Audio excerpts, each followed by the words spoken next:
قرآن پاک کی آیت مبارک ہے، فرمایا یا نساء النبی لستن کا احد من النساء، اے نبی کی بیویوں تم اور عورتوں کی طرح نہیں ہو۔ واہ واہ واہ واہ اور پھر آگے آیت مبارکہ کے اندر یہ ہے کہ تمہارے لیے دگنا اجر ہے، واہ۔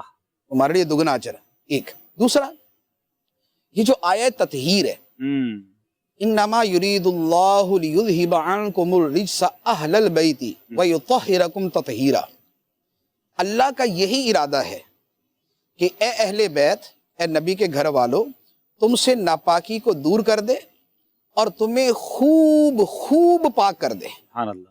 یہ جو آیت مبارکہ ہے، اس سے پیچھے جو تذکرہ ہے اصل میں وہ ازواج مطہرات کا ہے، وہ یا نساء النبی کے ساتھ چل رہا ہے۔ اس سیاق میں یہ جو آیت تطہیر ہے، اس کا جو اولین مصداق ہے وہ ازواج مطہرات ہے۔ سبحان اللہ۔ اور اس کے بعد پھر نبی پاک صلی اللہ تعالیٰ علیہ وآلہ وسلم نے سیدہ فاطمہ الزہرا رضی اللہ تعالیٰ عنہ، مولا علی، حسنین کریمین، ان کو بھی اسی آیت مبارکہ کے مصداق میں شامل فرمایا۔